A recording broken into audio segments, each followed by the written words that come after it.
Jonathan Olley / Lucasfilm Solo, A Star Wars story's box office numbers are in, and the overwhelming consensus seems to be May. Not good, not terrible. May. And unfortunately, May doesn't quite cut it when you're working with a reported $300 million budget.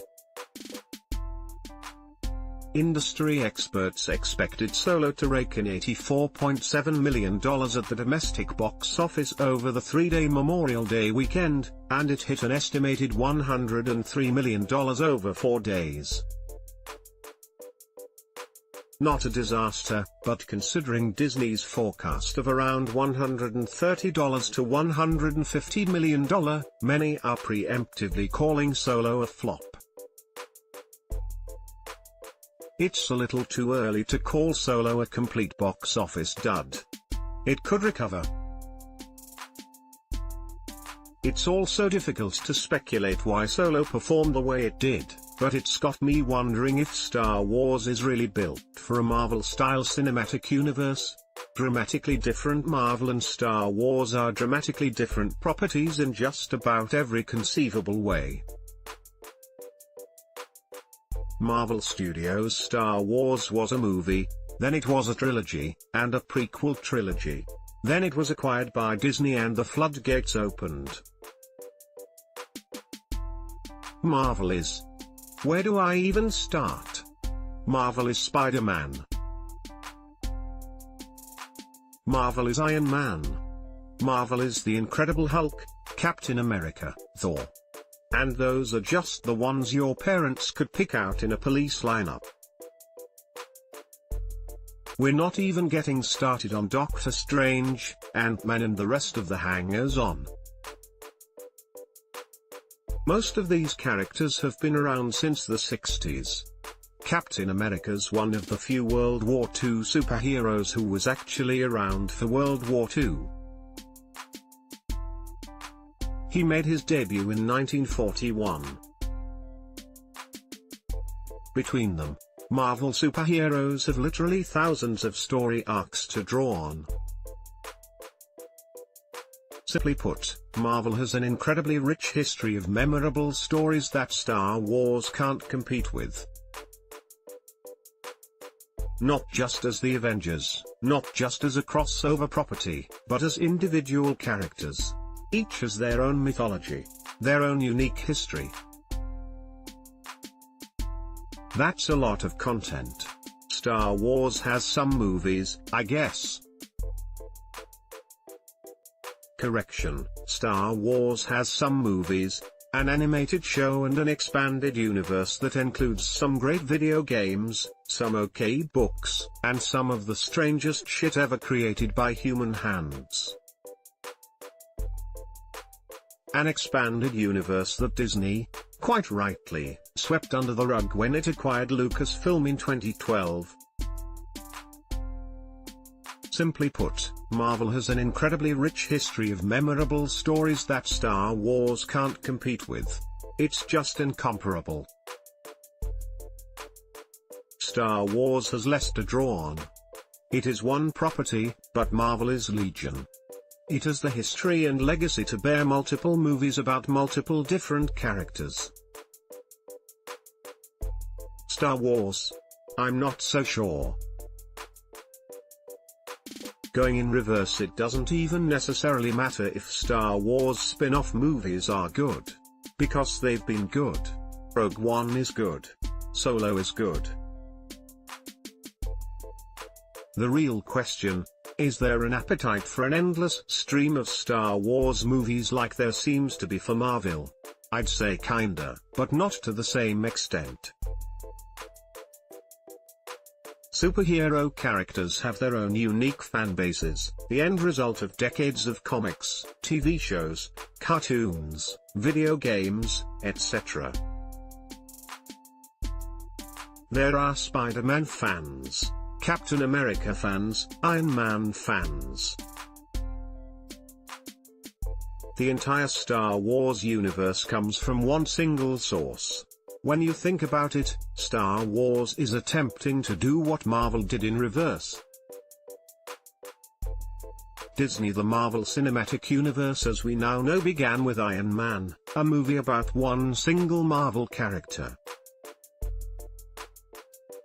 Then there were 5 additional individual movies featuring major characters like Thor, The Incredible Hulk, Captain America. Only then did the Avengers bring those disparate stories together for a major crossover movie.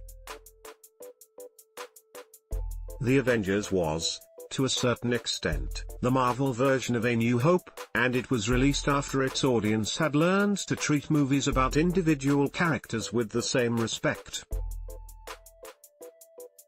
Star Wars as a franchise never has that luxury. Star Wars is undergoing this process in reverse. Central Star Wars movies already exist and everything else has been released in its wake. The end result, spin-off movies feel like spin-off movies. They're not essential. That doesn't mean that the Star Wars universe isn't capable of high-quality movies outside the main episode structure. It just means that, on its current trajectory, it's difficult to see any Star Wars spin-off movie feeling as important as, say, Black Panther or Captain America. Disney has done a great job of weaving all these diverse stories into one cohesive universe where each movie feels essential, building towards something greater. It was able to do so because the MCU was essentially a blank slate. It was built from the ground up as a cinematic universe. Star Wars wasn't.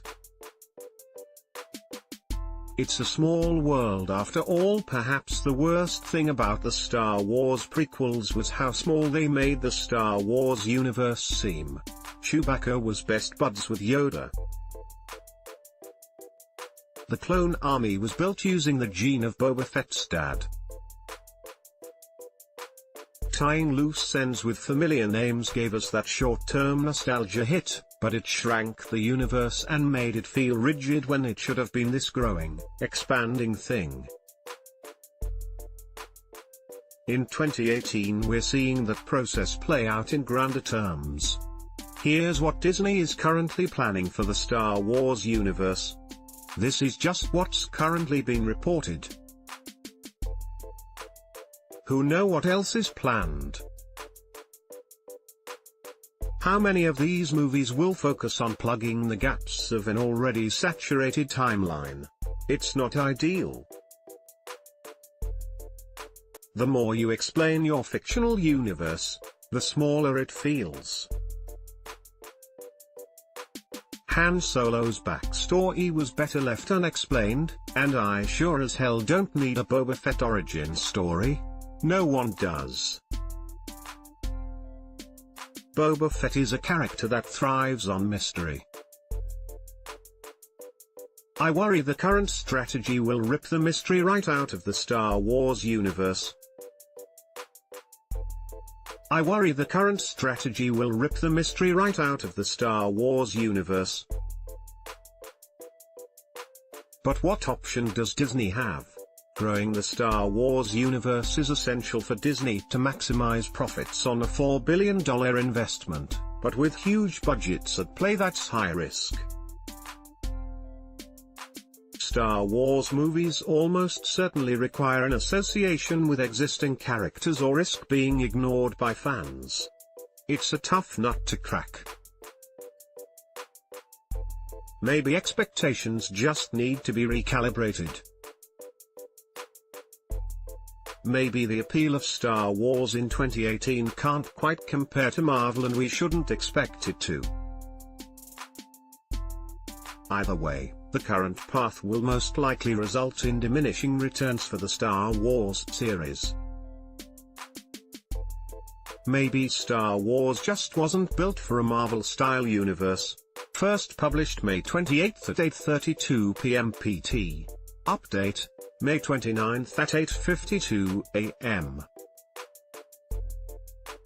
PT, clarifies the difference between 3-day and 4-day box office estimates.